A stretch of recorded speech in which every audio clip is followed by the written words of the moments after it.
So yeah, my name is Stephanie Meitz, or some know me as Tafina. I'd first like to acknowledge that I am currently on Sinaik's Tumhula territory in southeastern BC. It's where I live and work. I'm the CEO and co-founder of Green Team Solutions, which is the first legally licensed cannabis and harvesting trimming company in Canada.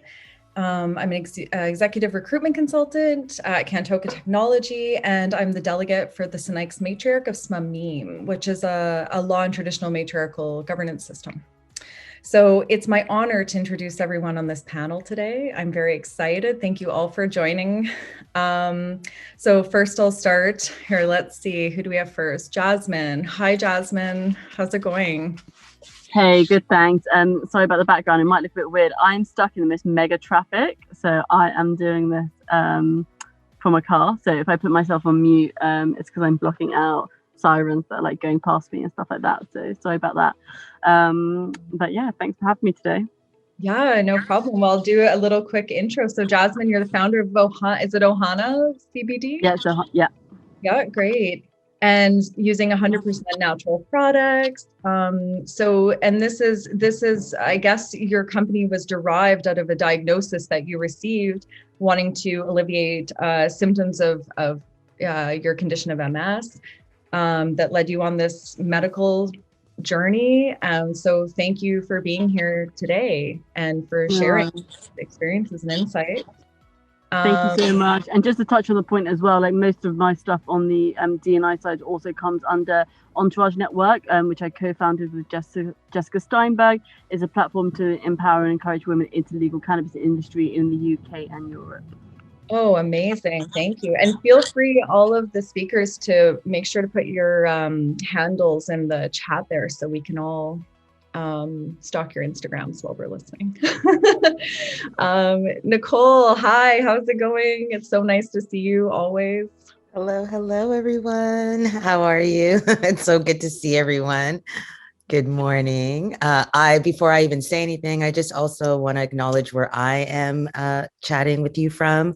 I'm in my home in Vancouver, BC, which is on the unceded, occupied, ancestral, and traditional Coast Salish territory of the Musqueam, Squamish, and Tsleil-Waututh nations, and I am grateful to be here.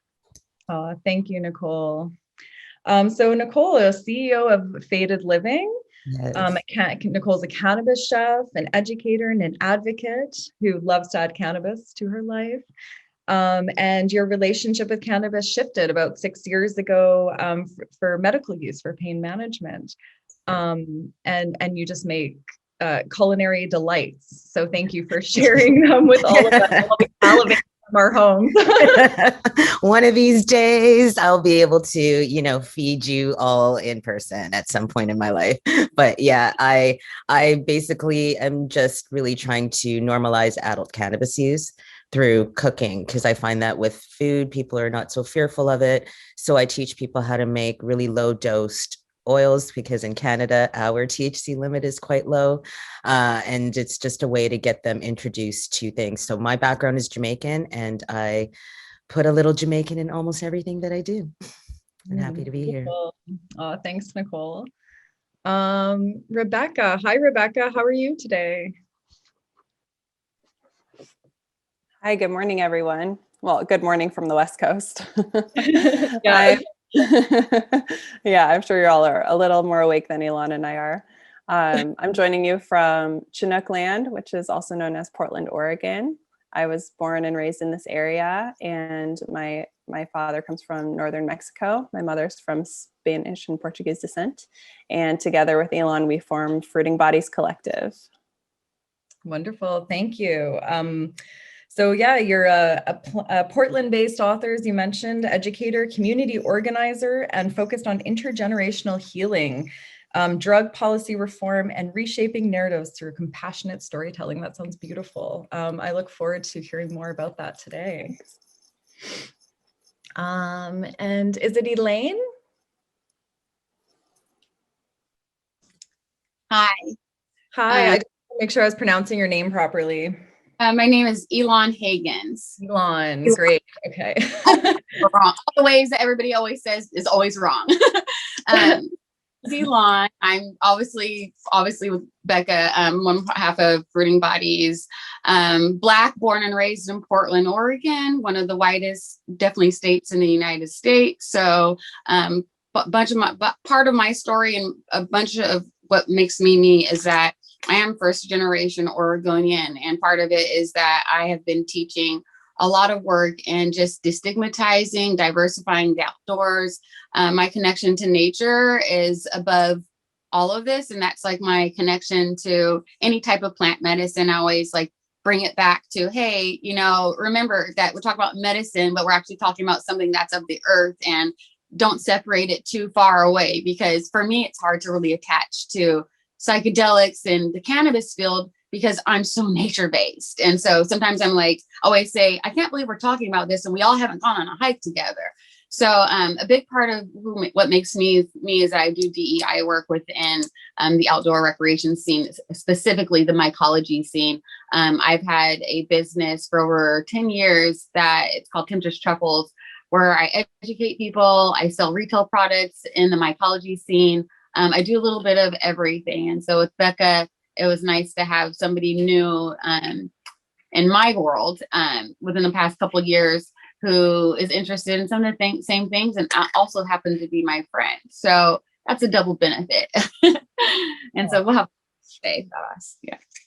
That's beautiful. Well, thank you so much for sharing that. And I can't wait to hear more about some of these practices that you're engaging with, especially around the outdoor education and foraging. I look forward to hearing more about that. And Aika, hi Aika, how's it going? Hi, I'm good. How are you doing? Good. Thanks so much for joining us today. So Aika, you're the founder of Diversity Talk, a platform to engage and educate the public about minority health and alternative treatments through cultural competent education and policy research, and have been working to shape new conversations about minority healthcare and social equity in cannabis. Yes, thank you. So I just wanted to acknowledge that I'm near Toronto, but Toronto enough. So I wanted to recognize the traditional territories of the Anishinaabe people, the Williams Treaty, and also Treaty 13, and my neighboring communities, which are the Chippewa of Georgina Island, as well as the Mississaugas of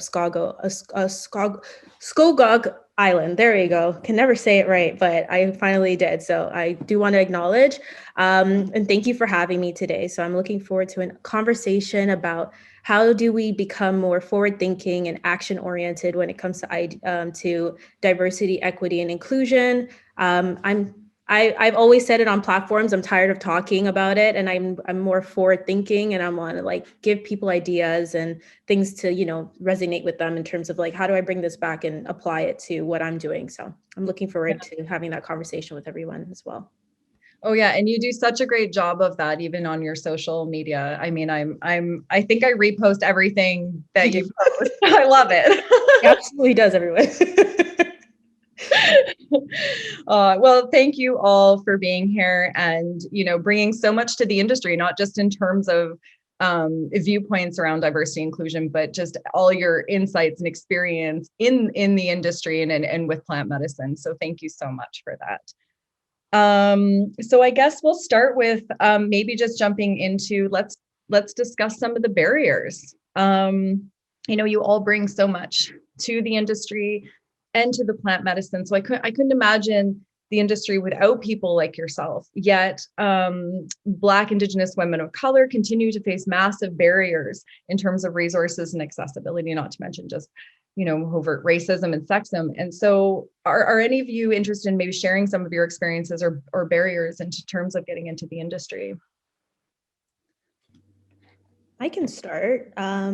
So I started working. So I also use cannabis medicinally as well. So I share a lot of the stories similar to everyone in the panel for pain management. And it was through pain management with fibromyalgia that I ended up, I've always been aware of what cannabis was because of my Jamaican descent as well. But it was more of realizing that I knew this thing existed. I knew I should have stayed away from it because that's what I've been told in terms of stigma, but now it's benefiting me medicinally and I can see the benefits of it. So I was like, I have a bio background. I've worked with plants. I have an idea of what it is. So let me get into the industry. And that's where the roadblock started of like, who do I go to? Where do I start? Where do I put my resume? And I realized that I ended up being in the right place at the right time of working with the Liquor Control Board of Ontario, at the time LCBO, who was starting to open the Ontario Cannabis Store. And I ended up speaking to the right person, and that was how I ended up getting in. But if it wasn't for that placement at that right time, I don't think I would have gone into the industry. And being in the industry, it was the stigmatization, the marginalization. It just goes on even with ageism as well, of being so young within the industry and people not taking me seriously, even with my background as a Black woman. It was just honestly going to the point of having to prove myself of why I deserve to be in these spaces, and eventually feeling uncomfortable in these spaces that and urged me to leave and go to the UK and working in the cannabis space there for a little bit, which I felt a little bit more welcomed, but there was still stigmatization where it's like people are giving me their trays thinking that I was staff, or saying, where's a bathroom? And I'm like, I'm the event organizer, and having to honestly, even on my name tag, having to put my designations in terms of my degrees for people to even take me seriously and have a conversation with me. So there's so much more things that were brought into different corporate spaces where these individuals were before that are now into the cannabis space, where we have the opportunity to do things differently and we just haven't. And that's just from my perspective. So.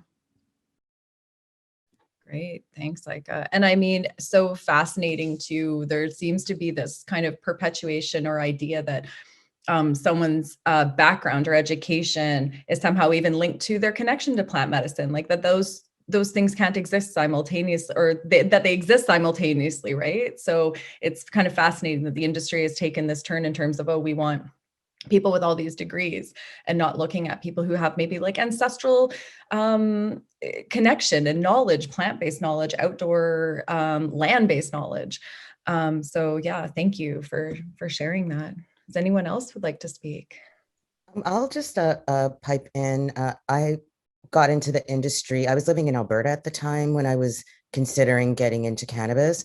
For me, I've been a consumer for like 25 plus years, but it was an accident 6 years ago that kind of got me to consume more on a medicinal side. And it was around that time that there was a lot of talk in Canada about adult recreational legalization. And I also noticed that a lot of the interviews and a lot of the head the big folks that were going to be making a way in this industry looked very similar. It was very cis white male. And for me at that time, I was like in my early 40s. I felt like this was an industry that I could actually get into at my age because it was, projected to be like this really booming industry in Canada.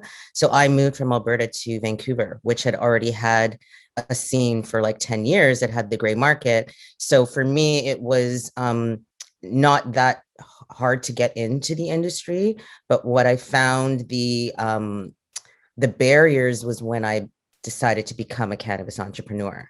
And that's when I realized that not only do you just face barriers, just especially if you are a woman of color, me being a Black woman, you're just going to face barriers in general, starting a business. But the fact that even in a legalized country, cannabis is still so stigmatized that doing just the simple basic things like opening up a bank account, getting a payment processor, getting funds to access, because everything in cannabis is astronomically higher than any other industry that you want to start off in, right? So you kind of have to, like, I ran a business before. It was a food business. Food is also very expensive, but I had no idea how expensive cannabis and the industry and how slow things go and how many doors get slammed in your face and all of those things. So that is just something that I've learned, and all of the tips that I've learned, I just continue to share, because sharing is caring, and how else are we going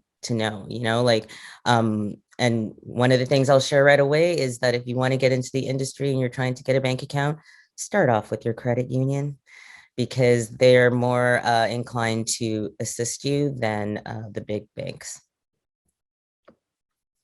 Yeah, thank you, Necole, for sharing that. Anyone else like to share some? Rebecca, please go ahead. We have a slightly different situation here in Oregon, having come from a space where psychedelics were completely criminalized to now we're transitioning into a decriminalized space. And so one of the largest barriers that we've had up until very recently this year is the fact that the medicines that we're talking about and working with are illegal and criminalized. And because of the drug war and all of the years and years and decades that have led up to now, those who have been able to participate with psychedelics in recent years have been coming from a place of privilege. They haven't had to fear the legal implications of getting caught, of getting incarcerated. They've had access to legal services. If they did get caught, there's just privilege upon privilege. And so an experience that I've had has just been standing in that gap and witnessing, as Necole had mentioned, how homogenous the community has been up until this point. And not necessarily because there weren't people practicing underground, but the secrecy that's required in order to secure safety for people. And so now we're finally starting to see a little bit more conversation, but there's still so much risk, not only legal risk, but also the stigma associated even with using mushrooms, let alone other psychedelics. And so we have a huge hurdle to overcome. And that's a lot of why Elan and I work so much with storytelling on our podcast is to highlight that these things are not only for, as Elan likes to say, they're not only for white hippies. You know, psychedelics are relevant medicine for all of us, but we have to show that representation and we have to create avenues for people to participate in this emerging field. Thank you. Yeah, exactly. And I mean, that was part of the discussion on the last panel too, right? The accessibility to healing and to plant medicine. So thank you.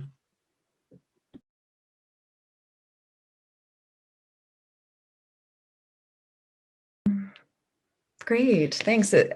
So maybe I'll move on to discussing maybe, kind of what Aika brought up too, is what are some of the solutions to these issues? So, for instance, we talk about social equity. I would love to have a conversation around social equity and what that means, because that means so many different things, and also diversity and inclusion. So, these are hot trending words that are being used, particularly even in the corporate industry.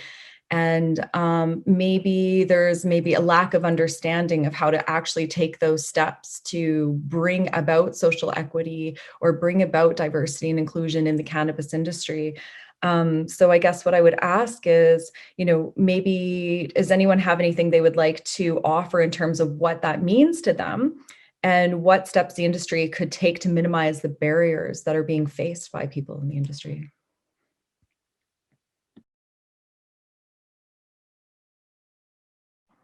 Hi. We could go on forever with this topic.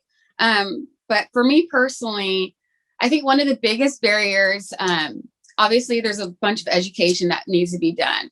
But the biggest thing with even the word social equity is that there's no true definition to what it is. And so when we say to somebody, oh, your company needs to have more of this and social, we have to start like at the definition, like what is it to be social and what does equity mean? So for me, I'm like, okay, we're being inclusive of different, whether it be gay, Black, size, like all the things, just all the disabilities. And we're giving these groups that have, been kicked down time and time again, some equity in our company, which is money. So that's like when you say to somebody, that's what you have to tell people, because right now we're all in a scene. We know all this lingo and stuff. And when we talk to companies and businesses who aren't woke or hip, sometimes just saying that just like scares them away. I'm like, I can't do it, so much work. So we're like, okay, here's one of the things that you could do. I always say, even if it's nothing to do with cannabis, nothing to do with the medicine, where are you buying your toilet paper from that is supplying your office? Is it from some big box store? Or can you take that little tiny step and go on Google and find a supplier, a black owned or person of color toilet paper company?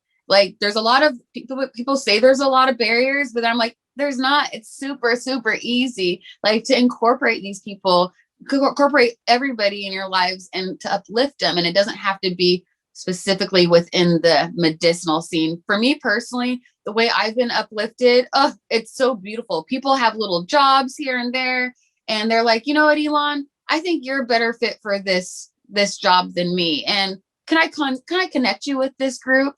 And that's like being like equitable in a way that actually costs nothing, takes no money. It's just like a comment, a word of mouth. That's the most equitable thing to me. And like not saying you have to put everybody in the highest of the highest positions, because just because I'm Black doesn't mean I want to be at the highest position, because I don't know if I'm sometimes there to fill in that number, or if you really respect me, which what Aika was saying earlier about like, why do I have to put my titles? Why do I have to show my portfolio and all the work in order for me to be heard or respected or understood? So I could go on, but there's so much to say about this. I want everybody else to get their voice in too. I would just love to piggyback on that just real quick. I think you're right. I think that we need to come up with a proper just definition of what social equity means. But when I think about it here, like living in Canada, it's a legalized country since 2018, and there weren't any programs that were generated when we became legal. And I think, as I mentioned before, because everything just costs so much more. A lot of people, like, if you're wanting to open a dispensary or whatever the case may be, as opposed to opening up a liquor store, let's say, right? So it's just so much more higher in price when it comes to cannabis than not.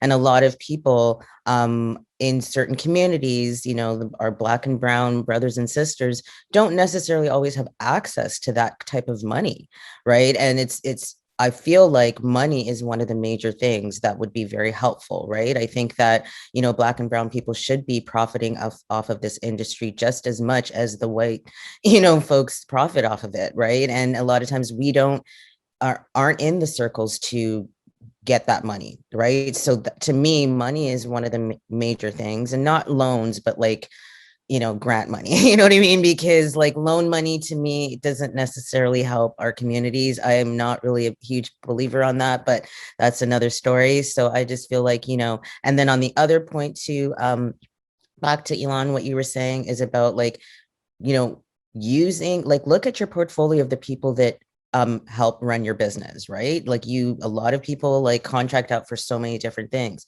and look at the landscape of what the ethnicity of what, you know what I mean, of the people that you work with. It's so easy. You're right.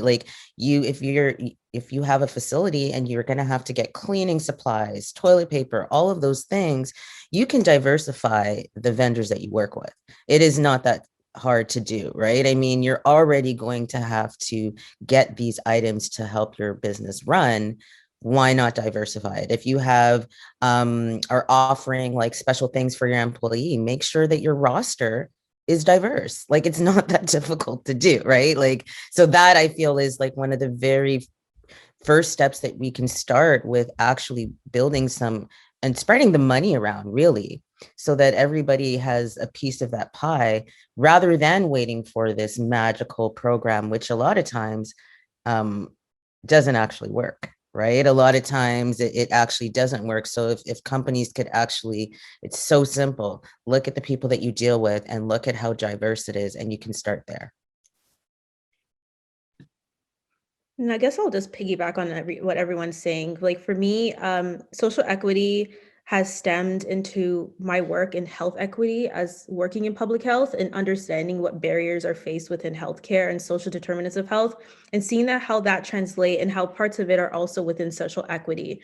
And when I look at it, I'm looking at access. So that's both access to healing, like the panel had said before. It's also access to being able to get resources to be a part of the industry, but it's also delivery of education. It's delivery of just being able to get to that point of access. So for me, it's education, access, and delivery. That's what makes up social inequities.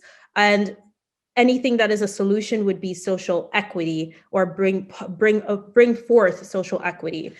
So all these different parts that they're saying is, access of getting vendors and education. And what is education? Like, I could go on Leafly and get information, yes, but is it culturally competent to me? Does it relate to me as a Black woman? Does it relate to my intersectionalities? And when you look at people in leadership, are they being trained on what equity means, or even having these conversations of what equity means? Do they, like, even within my own experience, I know there was no diversity training. People didn't know anything about cannabis criminalization. They didn't know that, the terms and what was used in order to criminalize cannabis. They don't even know the history of cannabis, except for the fact that, 10,000 BC, or whatever the case is. And I'm just sitting there like, so we're all in the industry and you're just trying to make money, but you don't understand that within that entire history of cannabis, or that entire history of medicine at all, that, there were inequities, and these are, we're at a point where we need to start finding ways to make it equitable. So that's what it means to me. So. Thanks so much, Aika. Well, and I would love to ask, so starting with something that Elan had mentioned, that it's not that hard. So why do you think that it's perceived as being difficult when it's not?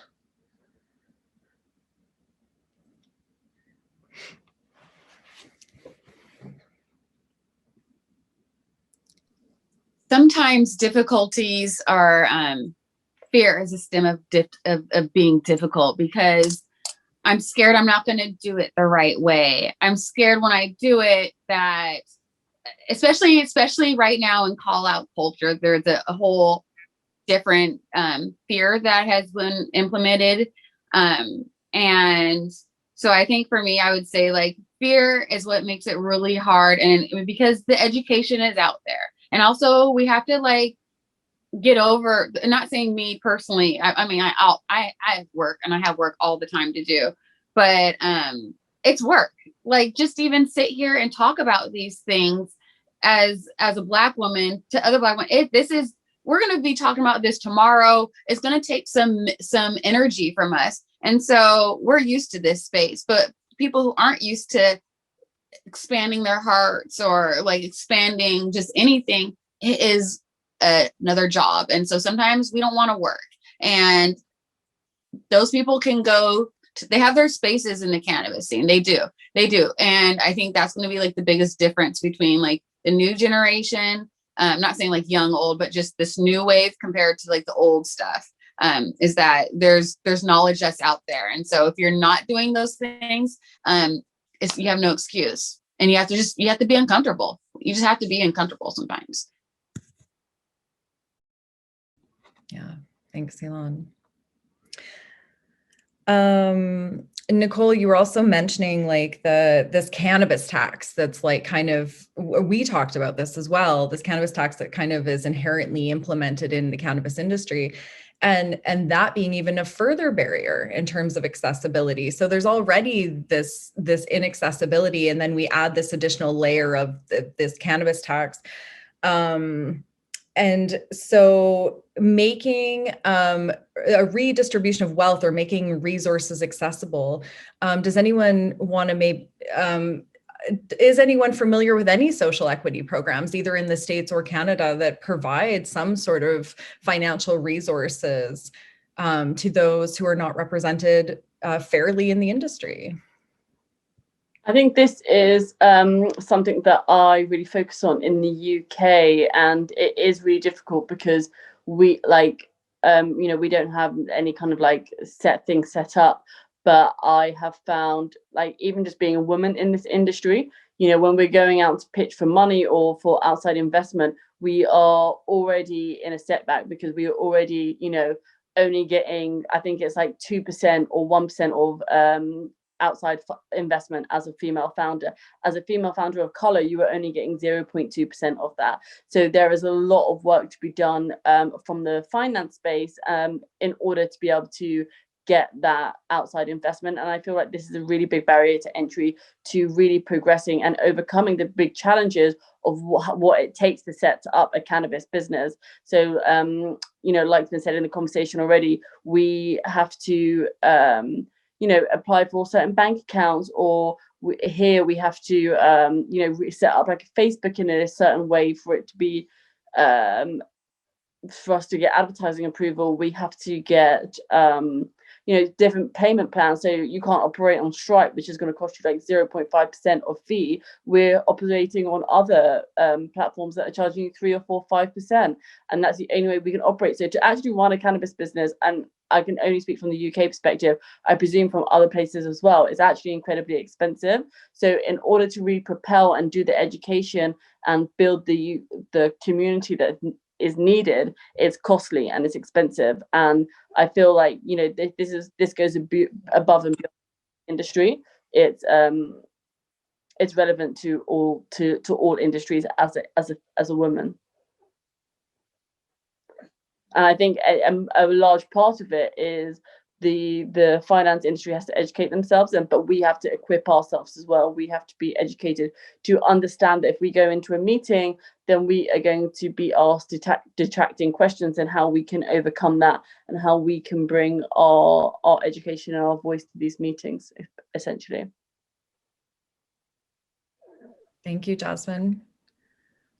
I would love to chime in here. Okay, yeah, go ahead. I think personally, I've begun to lose faith in institutions doing the right thing, or local or state or national governments doing the right thing in terms of reparations and creating access. So one of the things that we've been looking at here in Oregon is what are the other options? What can we do at the grassroots level or at the local organizing level?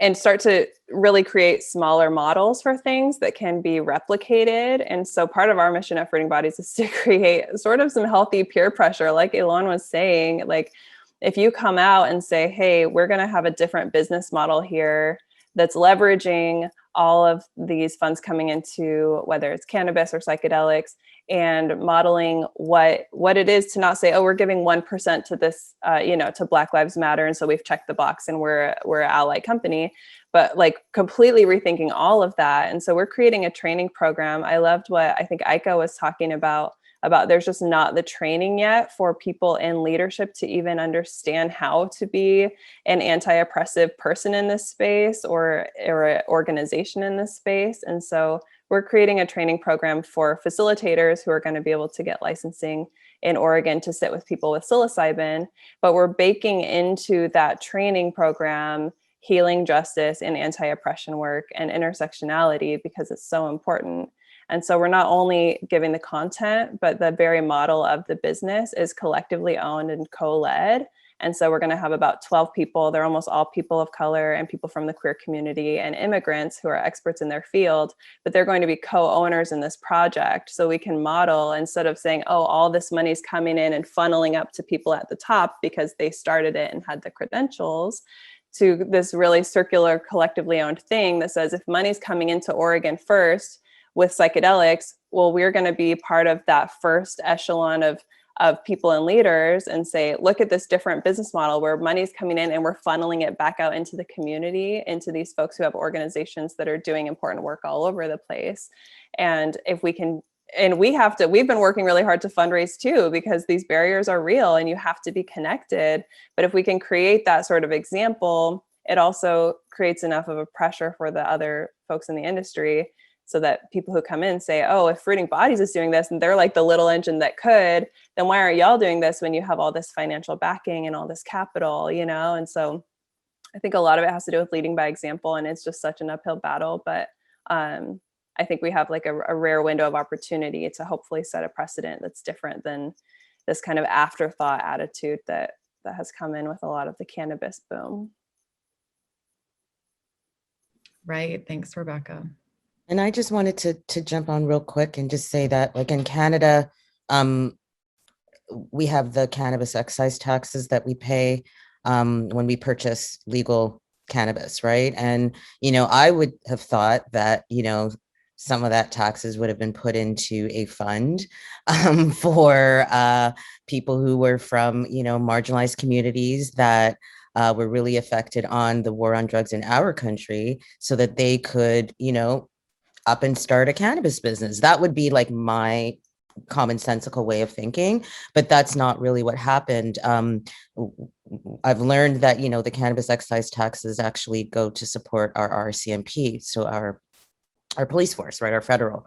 And so I have been part of a group that called Louder Together that has created a petition that was supported by an MP, Matthew Green, out of Hamilton, Ontario, to request that the government reallocate those cannabis excise taxes and actually go from the RCMP, but rather to fund BIPOC communities and initiatives. So it was actually brought before the House of Commons on April 21st. So, I mean, at least that's a first start.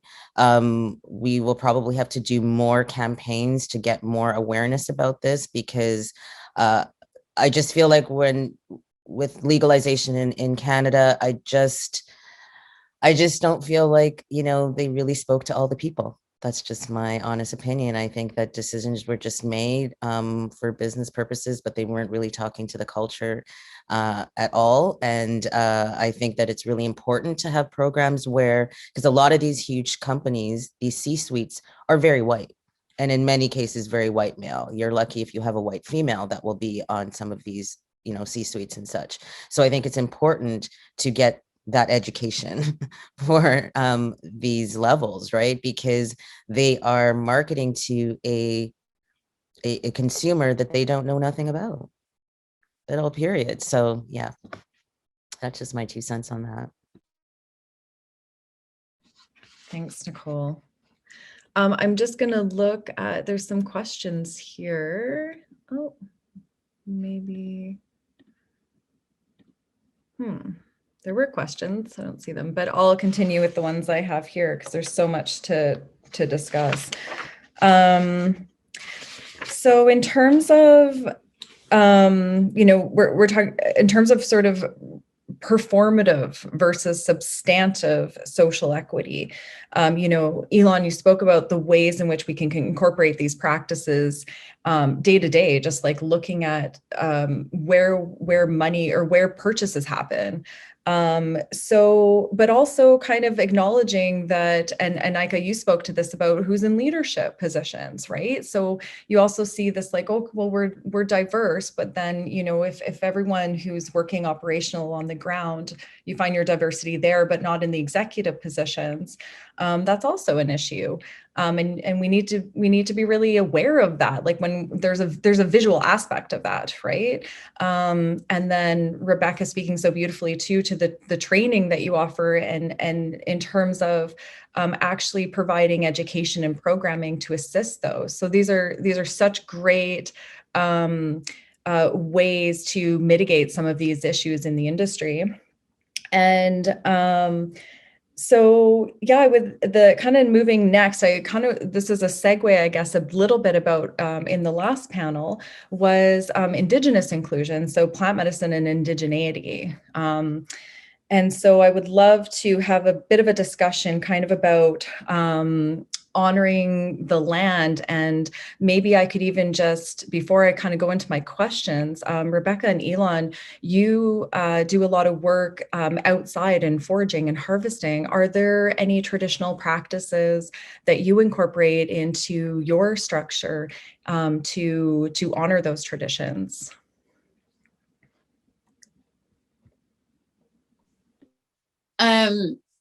I'm trying to think of a way where it's like separate from my lifestyle, because at this point in my life, it's not something that I feel like Beck and I like have to be like, oh my gosh, I need to go and take this moment to you know, to give respect to the land. It's a daily thing that you have to incorporate in your life. It's something, it's not throwing trash out your window. It's, if you're going to go on outdoors, simple things, you're taught to stay on a trail just because it looks cool over there. There's a reason why they say stay on a trail. Stay on a trail for a reason. Oh my gosh. But yes, giving in Oregon, especially Washington, the West Coast, the Native American history, the Native history here is so strong. Like there's the Willamette River. It's just like right here. And there's like petroglyphs just like right over on the other side of my river.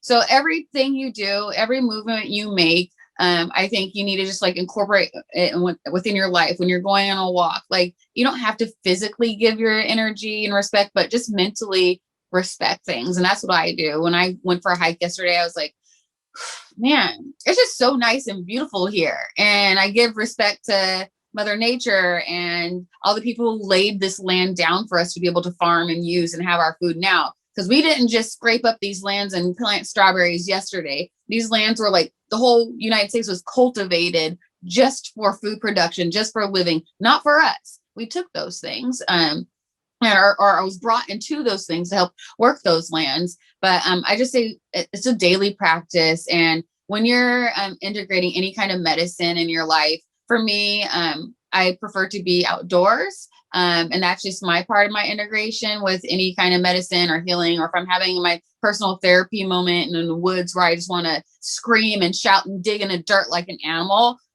I give respect to nature, because like, it's there for you. That's why the woods are there. That's why plants are there. That's why this is there. It's for us to like let ourselves go. Yeah. And I could go on, but woo-woo-y, but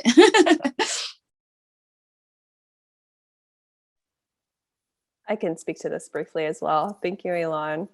Yeah, I think a lot of kind of what many of us have to go through, having, been raised in the United States or Canada, or in the global North in general, is the grief of having been severed from our own heritage. And so I think a lot of us are in this like work of reconnecting with our heritage, and the topic of indigeneity is so important. And it's really tricky too, because we can't just go and reclaim something and say it's mine now. Like I have, even though my grandmother's indigenous to northern Mexico, I have not had the lived experience of an indigenous person, and I haven't experienced the plight of indigenous people today. And so to talk about our indigenous roots, it can become very, very problematic very quickly when we start to take that on and take on the beauty of what it is to be indigenous to place, without it can almost dilute the very real like issues today that indigenous communities around the world and right here in our backyard are facing,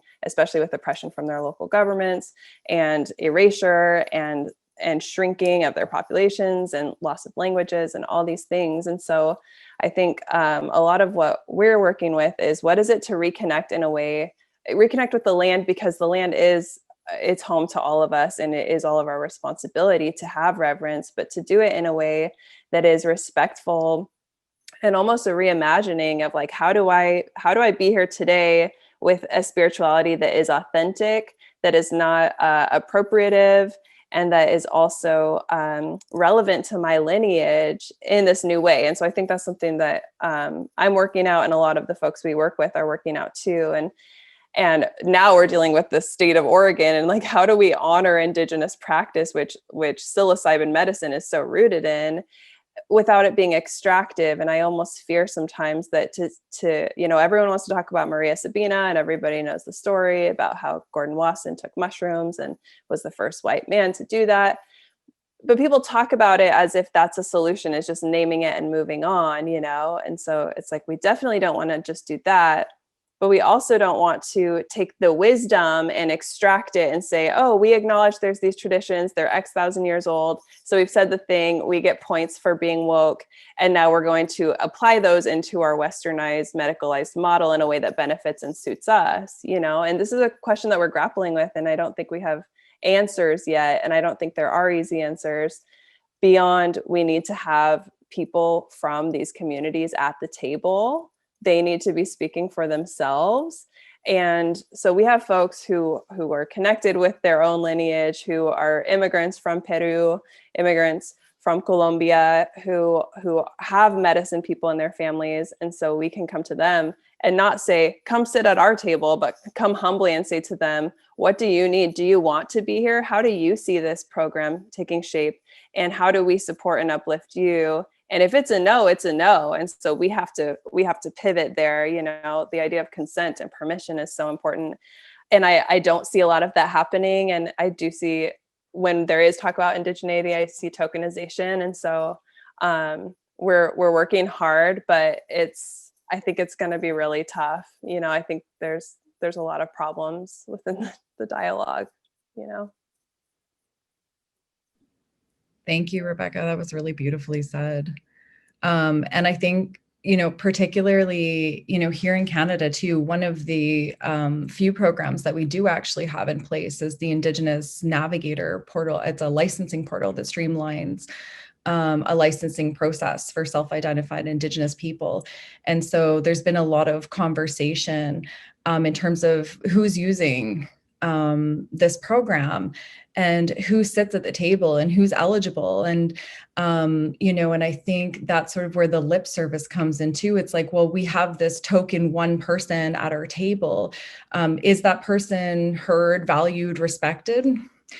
Not sure, but we're still using this particular resource to streamline our own processes. So it's interesting to maybe kind of discuss like this performative type of social equity practices. So thank you so much for that. I think